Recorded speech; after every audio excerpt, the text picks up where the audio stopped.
Hey good people, and welcome back to the channel. A few days ago, I posted my review for part 2 of the Ready to Love Philly reunion, and after posting the video, I felt the need to take a deeper dive into the situation that occurred between Tae and Cisco. And after doing some reflection, I couldn't help but notice that the love story between Tae and Cisco somewhat mirrored the love story between the characters Miranda and Robert from Tyler Perry's Acrimony. For those of you who haven't seen the movie Acrimony, allow me to give you a brief recap. In the movie, you have the characters Miranda and Robert. Miranda is a smart and goal-oriented woman who falls in love with Robert, a man who is an overall good guy, but he has a hard time holding on to jobs while pursuing his dream. Robert's dream is something that is not only important to him, but it's a very lucrative venture. However, Miranda doesn't fully believe in his dream, and technically speaking, she's not obligated to do so. Tensions reach a breaking point, and Miranda ultimately dumps Robert. Meanwhile, another woman comes along, breathes new life into Robert, and gives him the support that he needs to be successful. As a result, Robert gets the job that he always wanted. He marries the woman that supported him when he was at his lowest, and Robert remained humble through it all. So when I look at the movie Acrimony and I compare Tae and Cisco's situation to it, it's clear that from the very beginning, Cisco was honest with Tae about his financial situation, and he shared his dreams with Tae, as well as how he planned to accomplish those dreams. The same thing happened with Miranda and Robert. When reality set in, things got tough, and Tae bailed out on Cisco instead of fully devoting herself to her man. Same thing happened with Miranda and Robert. Now after the breakup, Cisco reportedly met a woman who wanted to take a chance on him and help him be the best man that he could be. As a result, his dreams are coming true, he's getting paid, and he married the woman that had his back. Just like in the movie Acrimony. So after the reunion aired, and we all learned that Tae and Cisco didn't make it, there were waves upon waves of comments, mainly from women, who were calling Cisco a bum, and congratulating Tae for not settling for less. But between Cisco and Tae, only one of them has gotten married since the show ended. Now after I shared my critique of Tae on my last review, I realized that I needed to clear some things up. First off, I do feel that Tae has the right to want whatever she wants and not have to settle for anything less than what she feels she deserves. If she truly wants a millionaire that looks like Shamar Moore and that will pay all her bills and cook for her every day, then I truly believe that she should remain single and not settle until she meets that very guy. My only issue with Tae was that she knew that the finances were a deal breaker for her going into the process, and she wasted Cisco's time and hurt his feelings when she knew that she couldn't handle being with a man that didn't have his own car or his own place. Now I've seen some comments from folks who claim that Tae would have been fully locked in if Cisco had a stable job. Forgive me for not being a believer, but there are reports that Tae makes 6 figures at her current job. Am I to believe that Tae would have really considered marrying Cisco if he were a public school teacher or probation officer making $40,000 a year after taxes and he was living in a studio apartment?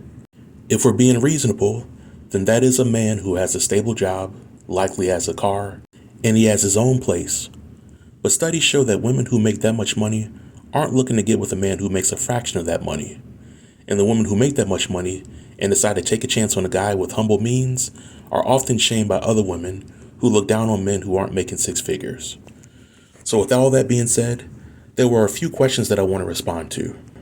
Question number 1. Would it have been better if Tae had chosen to date somebody that was stable? Well, in my opinion, it would depend on what is meant by being stable. You have physical, emotional, and financial stability. How many people can truly say that they are currently stable in all 3 categories? With the Cisco and Tae situation, it seems like Cisco was stable for the first 2 categories, but he struggled a little bit on the third. However, according to Tae, Cisco checked all the other boxes except finances. So going back to the question, would it have been better if Tae had chosen to date somebody that was stable? I say not necessarily. We live in a society where some women are willing to overlook their own standards if a man can provide a certain lifestyle. Does the amount of money a man earns automatically make him a good man? I don't think so. But according to many fans of Ready to Love, a man who cannot afford to take a woman out somewhere nice to eat simply has no business dating, regardless of what else he might bring to the table. Let's unpack that for a moment. As a man, I could be the most caring, the most supporting, the most understanding person in the world. I could treat a woman like a queen, make her feel protected, be willing to be a stepfather to her kids, take out the trash every day, fix everything around the house and do all the cooking. But if my income isn't at a certain level, then I could get friend zoned and put on the not worthy to find love list. Now I get it. There are some guys out there who have no goals, no aspirations in life, and they simply want to sit around, do nothing all day, and look for people to use and mooch off of.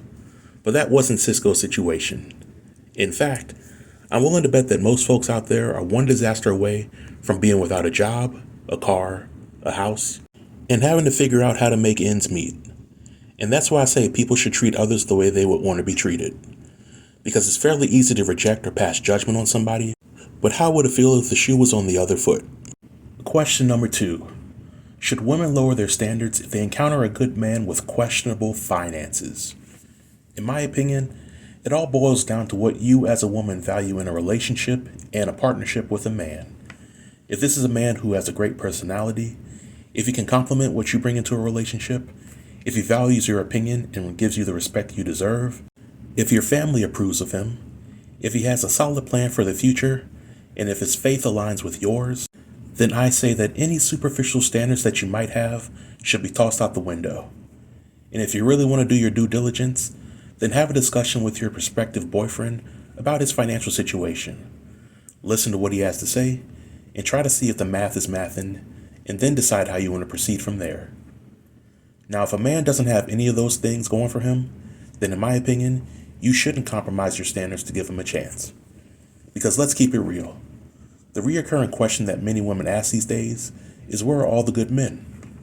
But when they encounter a good man, then more qualifiers get added to the question. For example, where are all the good men that have nice jobs? Where are all the good men that have a good sense of fashion? Where are all the good men that know how to handle you? To all the women out there, listen up and listen well. There are good men out there. If you aren't physically attracted to them, then that doesn't make those men any less of a good man. It just makes you picky. And there's nothing wrong with that. Question number 3. Do men revise their own list of standards for the women they settle down with? The answer is absolutely. I can't speak for every single guy out there, but for many average guys, we know where we fall on the pecking order in the dating world, and we know which women we qualify for and which women we don't.